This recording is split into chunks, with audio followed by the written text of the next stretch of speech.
আমরা আসহাবুল কাহফের ঘটনার দিকে দৃষ্টি দিচ্ছি একটু। এই ঘটনাটা বলে আমরা আমাদের খুতবাটা শেষ করবো ইনশাআল্লাহ। এবং শেষে আমি কয়েকটা পয়েন্ট লিখে নিয়ে আসছি, শুধু পয়েন্টগুলো আপনাদেরকে বলবো যে আমার অ্যানালাইসিস এই পয়েন্টগুলো আপনি এখান থেকে শিক্ষা নিতে পারেন। এছাড়াও আরও অনেক শিক্ষা আছে যেটা আপনি রিসার্চ করলে বের করতে পারবেন। একটা সময় ছিল, আজকে থেকে প্রায় ৩-৪ হাজার বছর হবে, সময়টা বড় কথা নয়। একটা রাষ্ট্র ছিল, যে রাষ্ট্রের একজন রাজা ছিলেন, সে রাজার নাম ছিল দাকিয়ানুস। কী নাম ছিল? দাকিয়ানুস। নামটাও কিন্তু কোনো বড় কথা নয়। ঠিক আদম আলাইহিস সালাম কোন ফল খেয়েছেন সেটা যেমন বড় কথা নয়, এই রাজার নামটা বড় কথা নয়। বড় কথা হচ্ছে ওই সভ্যতাটা ছিল গডলেস। ওই সভ্যতাটা ছিল গডলেস, মানে ওই সভ্যতার পড়াশোনা ছিল শিরকি পড়াশোনা, অর্থনীতি ছিল শিরকি অর্থনীতি, রাজনীতি শিরকি রাজনীতি, সামাজিক ব্যভিচার, পাপাচার, জুলুম, আপনার জিনা, মদ, এগুলো দিয়ে ভর্তি ছিল। এক কথায় একটা জাহেলি সভ্যতা। এই সভ্যতার রাজা ছিল দাকিয়ানুস। তো এই সভ্যতার মধ্যে আল্লাহ রাব্বুল আলামিন ওই রাজার রাজ পরিবারের, কেউ কেউ বলেছেন সংসদ, যেটা আমরা বুঝি সংসদ ভবন, সংসদ, এই সাংসদদের মধ্যে টপ স্কলার, টপ কোয়ালিটির 9 জনকে আল্লাহ পাকে হেদায়েত দেন। সুবহানাল্লাহ। একটা শিরকি রাষ্ট্র যার মধ্যে সাংসদবৃন্দর মধ্যে, প্রশাসনিক কর্মকর্তার মধ্যে আল্লাহ পাক 9 জন যুবককে হেদায়েত দেন। তারা ছিল যুবক, ইয়াং পিপল। তাদের মাঝে আল্লাহ পাক ঈমান জেলে দেন, তাওহীদের ঈমান আলো জেলে দেন। আর যখন তাওহীদ আসবে তখন আপনার কাছে শিরকে খারাপ মনে হবে। তো স্বভাবতই তাদের কাছে আর ওই সভ্যতাটাকে ভালো মনে হচ্ছিল না। তারা তাদের সাধ্যমতো সেই সমাজটা সংস্কার করার চেষ্টা করছিলেন। এক পর্যায়ে যখন জানাজানি হয়ে গেল যে এরা মুসলিম হয়ে গেছে, তখন সেই রাজা ওদের উপর রাষ্ট্রীয় নির্যাতন ছেড়ে দিল এবং আলটিমেটাম দেওয়া হলো ডেকে 3 দিন সময় দিলাম। 3 দিনের মধ্যে যদি তোমরা আবার আমাদের ধর্মে ফিরে না আসো তাহলে তোমাদের শিরোচ্ছেদ করা হবে। এখন 9 জন বসে পরামর্শ করছেন কি করা যায়। সংখ্যা নিয়ে একটু মতভেদ আছে, কেউ 7 বলেছেন, কেউ 9। তো তারা চিন্তা করলো যে আমাদের এখানে থাকার পসিবল হচ্ছে না, আমরা আমাদের সাধ্যমতো চেষ্টা করেছি, এখন আমাদের কাছে 2টা অপশন। দেখেন 2টা অপশন। যারা ইসলামের নামে সন্ত্রাসবাদে জড়িয়ে পড়েছেন তাদের প্রতি নসিহা থাকবে। তাদের কাছে 2টা অপশন ছিল, একটা হচ্ছে ওই রাষ্ট্রের বিরুদ্ধে বিদ্রোহ করা, অথবা সেই রাষ্ট্র থেকে চলে যাওয়া। আমি বলে রাখি এই সূরাটা কিন্তু মাক্কি সূরা। যখন রাসূল সাল্লাল্লাহু আলাইহি ওয়াসাল্লাম মক্কায়, এবং মক্কার পরিবেশটাও ঠিক ওই সমাজের মতোই ছিল। মক্কায় 2টা অপশন, এই সাহাবী, গুটি কয়েক সাহাবীকে নিয়ে হয় আবু জাহেলের রাষ্ট্রের বিরুদ্ধে যুদ্ধ করা, অথবা সেখান থেকে হিজরত করা, অন্য কোথাও চলে যাওয়া। আর কোনো অপশন নাই। তো আসহাবুল কাহফের সেম ঘটনা। তারা কি ডিসিশন নিলেন? বিদ্রোহ করলেন। আসহাবুল কাহফকে যুদ্ধ করলেন রাষ্ট্রের বিরুদ্ধে, ওই তাগুতি রাষ্ট্রের বিরুদ্ধে বা ওই শিরকি রাষ্ট্রের বিরুদ্ধে। তারা 9 জন মিলে যুদ্ধ করতে যাননি, তারা সেখান থেকে চলে গেলেন, হিজরত করলেন। হিজরত ইসলামের একটা অবিচ্ছেদ্য অংশ। সামনে প্রচুর হিজরত করতে হবে মুসলিমদেরকে। এরপর যেটা ঘটলো, তারা যাচ্ছিলেন কোন একটা জায়গায়, তারা সেই গুহায় যাচ্ছিলেন না, তারা কোনো একটা জায়গায় যাচ্ছিলেন, মেবি সেই সভ্যতা থেকে অনেক দূরে কোথাও, যেখানে তারা শান্তিতে নিরাপদে দিন পালন করতে পারবে। এটা ছিল ওদের উদ্দেশ্য। রাত হয়ে গেল, তারা গুহার মধ্যে ঢুকলেন রাত কাটানোর জন্যে, এবং আল্লাহ পাক তাদেরকে ঘুম পাড়িয়ে দিলেন। আপনারা জানেন তারা ঘুম থেকে উঠলেন কত বছর পর? 309 বছর পরে। 300 বছর প্লাস আরও 9 বছর, 309 বছর পর ঘুম থেকে উঠলেন। ক্ষুধার্ত ছিলেন, একজনকে পাঠালেন বাজারে যাও এবং খেয়াল করে দেখবে কোন খাবারটা পবিত্র খাবার। ফুড কনসিয়াসনেস, খাবার যেটা খাচ্ছেন ভালো খাচ্ছেন না খারাপ খাচ্ছেন, এটা কিন্তু প্রাচীন সুন্নাহ। কারণ এই যুগে শেষ জামানায় খাদ্য করাপ্টেড হয়ে যাবে, খাদ্যের মাধ্যমে আপনাকে মেরে ফেলা হবে। বারবার বলছি আসহাবুল কাহফ এবং সূরাতুল কাহফ এটাই হচ্ছে শেষ জামানার সূরা। কিভাবে? এই একটা সূরাকেই নবী সাল্লাল্লাহু আলাইহি ওয়াসাল্লাম দাজ্জালের সাথে সম্পৃক্ত করেছেন, অন্য কোনো সূরাকে করেন নাই। আর দাজ্জাল শেষ জামানার বড় ফিতনা। তারপর খাবার কিনতে গেলেন, রুটি কিনলেন, অর্থ দিলেন, অর্থ রৌপ্য মুদ্রা, আমাদের মতো বোগাস কাগজের টাকা না, আমাদের মতো ইলেকট্রনিক মানি না, অরিজিনাল ইসলামিক মানি, সোনার কয়েন এবং রূপার কয়েন। রূপার কয়েন দিলেন। 309 বছর ঘুমিয়েছিলেন, তো টাকাটা নষ্ট হয়ে যায় নাই, তাই না? তাহলে ইসলামের মুদ্রা এমন একটা জিনিস হতে হবে যেটার একটা ইন্ট্রিনসিক ভ্যালু আছে, যেটা 1000 বছর পরেও যার মূল্য ঠিক সেম থাকবে। আপনার টাকার মূল্য সেম থাকবে না। প্রতারণা চলছে সারা বিশ্বে, এবং এই কাগজের টাকা দিয়ে সারা বিশ্বের সম্পত্তি লুট করে ফেলছে। মুসলিমরা এখানে নির্বিকার, স্কলারদের কোনো খবরই নেই এগুলো সম্পর্কে। যাই হোক, এরপর যেটা হলো, ওই দোকানদার ধরে ফেললেন, এই টাকা তো অনেক আগের টাকা, কোথায় পেলে? তুমি গুপ্তধন পেয়েছো নিশ্চয়ই। সে বলল, আমি এখানকার রাষ্ট্রের প্রধানের ছেলে, আমি এখানকার সাংসদদের ছেলে, আমি এখান থেকে চুরি করবো কি জন্যে? আমি গতকালকে এখান থেকে বের হয়েছি, আমার সাথীরা সেই গুহায় ঘুমিয়ে আছে, এরা তো মনে করতেছে পাগল ব্যক্তি। তো সেই কয়েনটা নিয়ে তারা দেখলো যে সেই কয়েনে যে বাদশার ছবিটা আছে, এই বাদশার নাম দাকিয়ানুস, যে কিনা আজকে থেকে 300 বছর আগে মৃত্যুবরণ করেছে। বুঝতে পারছেন কি ব্যাপারটা? সবাই মিলে তাকে ধরে নিয়ে গেল সেই রাজদরবারের কাছে, এবং সে ব্যক্তি এবার এই রাজদরবারে গিয়ে দেখলো যে এই রাজদরবার তো আমি ছেড়ে আসি নাই, এটা তো নতুন একটা রাজদরবার দেখছি আমি, এই রাস্তা তো আমি চিনছি না, এই বাড়িঘর তো আমি দেখিনি আগে, আমি কি স্বপ্ন দেখছি না, আমি পাগল হয়ে গেছি না, আমার মস্তিষ্ক বিকৃত হয়ে গেছে। তখন সেই বাদশা, এবার যে বাদশাটা ক্ষমতায় ছিল, এই বাদশা এবং তার এই সভ্যতা কিন্তু আল্লাহ বিশ্বাস করত। 300 বছর পার হয়ে গেছে, এই 300 বছর পর এই সভ্যতাটা আল্লাহকে বিশ্বাস করত। তারা শুধু একটা কনসেপ্টে বিশ্বাস করতো না, একটা কনসেপ্টে, সেটা হলো আল্লাহ পাক মৃত্যুর পর আবারও বান্দাদেরকে উঠাবেন, পুনরুত্থিত করবেন, এই রিজারেকশন, এটাতে ওরা বিশ্বাস করতো না। এবং তারা শুনেছিল আজকে থেকে প্রায় 300 বছর আগে 9 জন কি 10 জন যুবক এই এলাকা থেকে চলে গেছে রহস্যজনকভাবে, কেউ ওদেরকে খুঁজে পায়নি। এবার সেই বাদশার সেই বোধোদয় হলো যে তোমরাই কি তারা? তারা বললো, হ্যাঁ আমরাই তারা। তোমাদের বাকি সাথীরা কোথায়? গুহায় আছে, চলো দেখতে যাই, চলুন। এবার সব এলাকার লোকজন মিলে সেই গুহার সামনে গেল, গিয়ে দেখলো হ্যাঁ সেই 9 জন সেখানে ঠিকই আছে, তাদের সাথে একজন কুকুরও আছে। আল্লাহ পাক 309 বছর পর এই 9 জন যুবকদেরকে দিয়ে পুরো একটা দেশের মানুষের আকীদা চেঞ্জ করে দিলেন। সুবহানাল্লাহ। যারা আল্লাহতে বিশ্বাস করতো কিন্তু পরকালের এই পুনরুত্থানে বিশ্বাস করতো না, তাদের বিশ্বাস হয়ে গেল যে আল্লাহ পাক এই 9 জনকে যদি 309 বছর পর উঠাতে পারেন, তাহলে আমাদেরকে অবশ্যই আল্লাহ পাক মৃত্যুর পরে আবারও পুনরুত্থিত করতে পারেন। আল্লাহু কাদিরুন আলা কুল্লি শাই, আল্লাহ পাক সমস্ত বিষয়ের উপরে কর্তৃত্বশীল। এই হলো গল্প। এখন শিক্ষা কি? কয়েকটা পয়েন্ট বলে শেষ করছি। 1 নাম্বার, শেষ জামানা হবে গডলেস সভ্যতা। বারবার মনে রাখবেন, আখিরুজ্জামানের সূরা হলো সূরাতুল কাহফ। 1 নাম্বার শিক্ষা হচ্ছে শেষ জামানাটা হবে গডলেস, ঠিক যেমন আসহাবুল কাহফের সভ্যতা ছিল গডলেস। আপনি শেষ জামানার আপনার রাজনৈতিক সিস্টেম দেখবেন, সেখান থেকে তারা ধর্মকে তুলে দিবে। শেষ জামানার অর্থনীতি দেখবেন, সেখানে ধর্মের কোনো বালাই থাকবে না। শেষ জামানার শিক্ষানীতিগুলো দেখবেন, সেখান থেকে ধর্মকে তুলে দেওয়া হবে। শেষ জামানার সামাজিক অবস্থাগুলো দেখবেন, এখান থেকে ধর্মীয় হেদায়েত উঠে যাবে। এমনকি যে গুটি কয়েক মানুষের মধ্যে ধর্মের চেতনা থাকবে, তারাও হবে প্রোটেস্ট্যান্ট ধার্মিক। তারা শুধু নামকা ওয়াস্তে ধর্মকে ধরে রাখবে, কমপ্লিটলি তারা কেউ ধর্মকে ফলো করবে না। এই হলো শেষ জামানার বাস্তবতা। শেষ জামানাটা হবে গডলেস ওয়ার্ল্ড, যেটা এখন এই পশ্চিমা সভ্যতার হাত ধরে সারা পৃথিবীতে এই গডলেস ওয়ার্ল্ড ছড়িয়ে পড়েছে। আর অল্প কিছু মানুষের মধ্যে দিনটা সীমাবদ্ধ আছে, তাদের সংখ্যা নিতান্তই কম, নিতান্তই কম। ঠিক যেমন আসহাবুল কাহফের সংখ্যা ছিল নিতান্তই কম। এটা হচ্ছে পয়েন্ট নাম্বার 1। পয়েন্ট নাম্বার 2,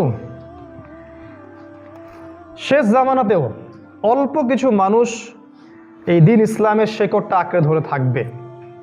ইসলামের শেকড়টা এমন একটা শেকড় যেটাকে পুরোপুরি কেটে ফেলা কখনো সম্ভব নয়। এটা কেটে ফেলবে, আবার গজাবে, আবার আক্রমণ করবে, আবার গজাবে, এবং শেষে এই শিকড়টা থেকে একটা বড় বৃক্ষের জন্ম হবে, যে বৃক্ষটা হচ্ছে ইমামুল মাহদী এবং ঈসা আলাইহিস সালাম, যাদের হাত ধরে আল্লাহ রাব্বুল আলামিন জেরুজালেম, কনস্টান্টিনোপল সহ পুরো বিশ্বের খেলাফা আবারও দান করছেন অচিরেই ইনশাআল্লাহ তাআলা। কোনো সন্দেহ নাই এই বিষয়ে।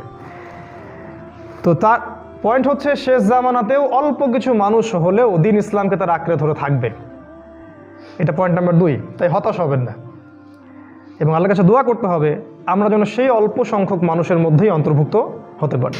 আল্লাহ পাক বলেছেন, ওয়া কলিলুম মিন ইবাদিয়াশ শাকুর, আমার ইবাদত গুজার বান্দার সংখ্যা খুবই কম। নাম্বার 3, এই অল্প মানুষ যারা রিলিজিয়ন ফলো করবে শেষ জামানায়, তাদের মধ্যে একটা মেজর অংশ হবে যুবক শ্রেণীর মানুষ। এই যুবকদের জন্যই আগামীর সময়টা আসতেছে, বুড়াদের জন্য আগামীর সময়টা না, তারা চলে যাবে। আপনি থাকতে পারেন, আল্লাহ চাইলে আমরা থাকতে পারি, অথবা আমাদের এই ছোট ছোট বাচ্চাগুলো আছে, এরা থাকবে ইনশাআল্লাহ। সামনের দিনগুলো এই যুবক শ্রেণীর জন্য, আখিরুজ্জামান যুবকদের জন্য। রাসূল সাল্লাল্লাহু আলাইহি ওয়াসাল্লাম বলেছেন, আল্লাহ রাব্বুল আলামিন কিয়ামতের মাঠে 7 শ্রেণীর মানুষকে তার আরশের নিচে ছায়া দিবেন। তার মধ্যে 1 শ্রেণীর মানুষ যারা যৌবনকালটা আল্লাহর জন্য উৎসর্গ করেছে।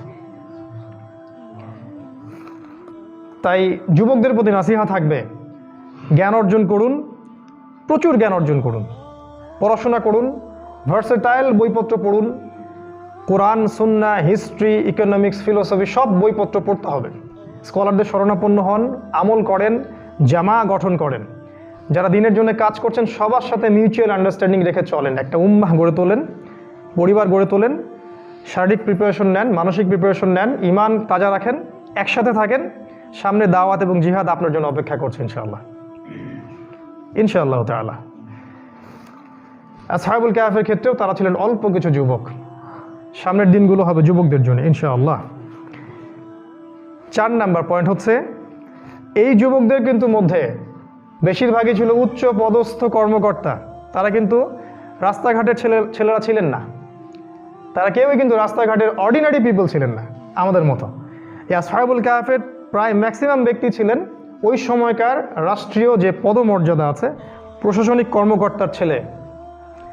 আজকে আমাদের রাজনীতিবিদদের প্রতি নসিহত থাকবে, প্রশাসনিক কর্মকর্তাদের প্রতি নসিহত থাকবে। প্রত্যেক যে সদস্য, প্রত্যেক যে ভাই, মুসলিম ভাই, আপনি প্রশাসনে আছেন, র্যাবে আছেন, পুলিশে আছেন, আর্মিতে আছেন, যে কোনো বাহিনীতে আছেন, ইভেন পলিটিক্সে আছেন, তাদের সবার প্রতি নসিহত থাকবে, আসহাবুল কাহফের মতো হয়ে যান সময় থাকতে।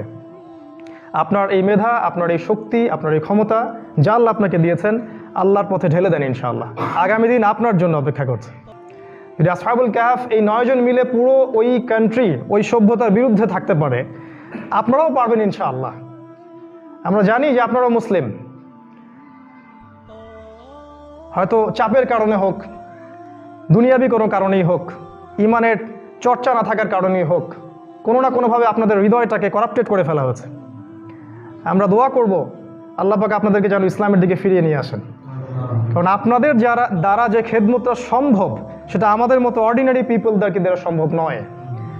আপনাদের মধ্যে পড়াশোনা আছে, ম্যাচুরিটি আছে, আপনার ওয়ার্ল্ড অ্যাফেয়ার্স বোঝেন, ইকোনমিক্স বোঝেন, পলিটিক্যাল সায়েন্স বোঝেন, আপনার রিলিজিয়নও বুঝবেন ইনশাআল্লাহ। সঠিক জায়গায় আসলে রিলিজিয়নও বুঝবেন ইনশাআল্লাহ। আপনাদের মধ্যে সামরিক ট্রেনিং আছে, যেটা সামনের দিনগুলোতে খুব প্রয়োজন হবে। সার্ভাইভ কীভাবে করতে হয় সেটা আপনারা জানেন। প্রত্যেক প্রশাসনিক বড় বড় কর্মকর্তা জানে যে মালহামা সামনে আসছে।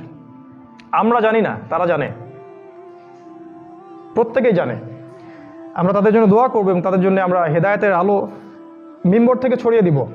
আল্লাহ পাক তাদেরকে ইসলামের দিকে ফিরিয়ে আনুন এবং সমস্ত পাপাচার, সমস্ত ঘুষ, সমস্ত দুর্নীতি, জালেমের সাহায্যকারী হওয়া এবং অন্যায়কে পেট্রোনাইজ করা, এই সমস্ত বিষয় থেকে আল্লাহ পাক ওদেরকে বের করে নিয়ে আসুন। আল্লাহুম্মা আমিন। 5 নাম্বার, প্রচেষ্টা এবং দোয়া। আসহাবুল কাহফ শুধু দোয়াই করেননি, প্রচেষ্টাও চালিয়েছেন। যতক্ষণ তারা সেই সমাজে ছিলেন, তারা দাওয়াতি কাজ করেছেন এবং একই সাথে আল্লাহর কাছে দোয়াও করেছেন। কি দোয়াটা করেছেন? দোয়াটা আমরাও সবাই করি। তারা বলেছেন, রব্বানা আতিনা মিন লাদুনকা রাহমা ওয়া হাইয়্যি লানা মিন আমরিনা রশাদা। তাদের দোয়াটা ছিল এরকম, হে আল্লাহ, আমরা চেষ্টা করছি, 9 জন মিলে চেষ্টা করছি সমাজকে সংস্কার করার। হে আমাদের প্রতিপালক, আতিনা মিন লাদুনকা রাহমা, আপনার পক্ষ থেকে আমাদেরকে রহমত দান করুন।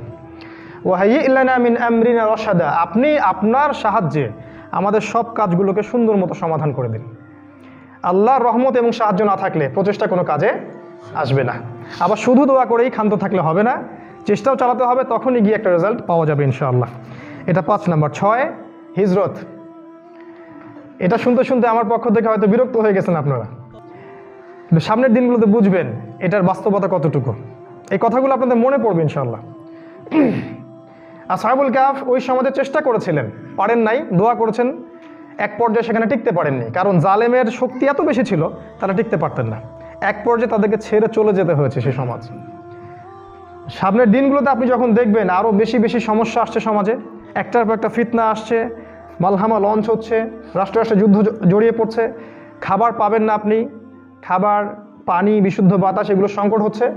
আপনাকেও অনেক দূরবর্তী কোনো কান্ট্রি সাইডে হিজরত করতে হতে পারে। সেই প্রিপারেশন এখন থেকে নিয়ে রাখতে পারেন। এটা আমার নাসিহা। ডিসিশন আপনি নেবেন, এটা আমার নাসিহা। কারণ আমি নিজের জন্য যা পছন্দ করব আপনাকে সেটাই বলবো।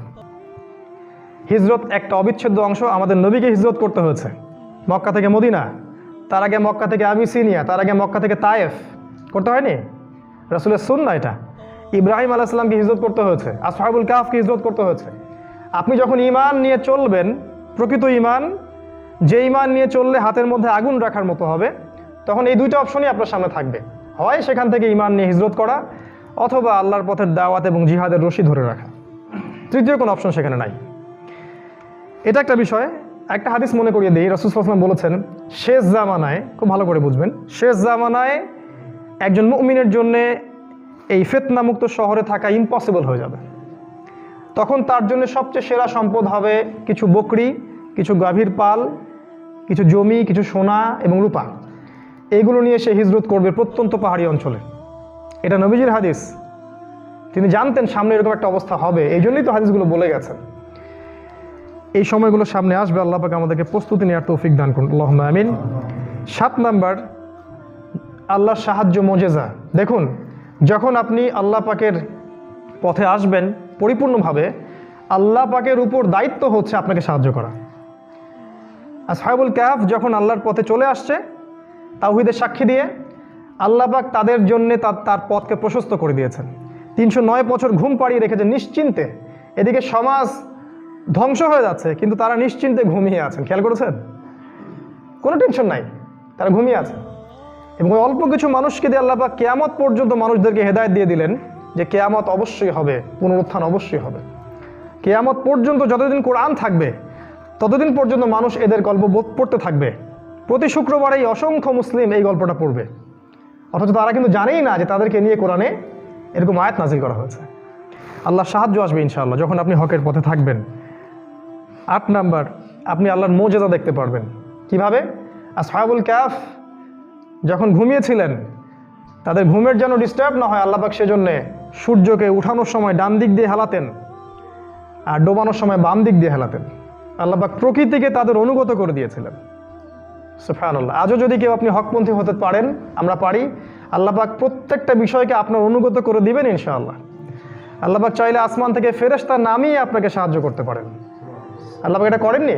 বদরের মাঠে করেননি? উহুদে করেন নাই? ইসলামের ইতিহাস অল্প কিছু মানুষকে নিয়ে বড় যুদ্ধ জয়ের ইতিহাস। আমরা বড় সৈন্য সামন্ত এবং অস্ত্রশস্ত্র নিয়ে কখনো যুদ্ধে নামি নাই। প্রতিটা জায়গায় আমরা জিতেছি কেন? ঈমানের কারণে, আল্লাহর সাহায্যের কারণে।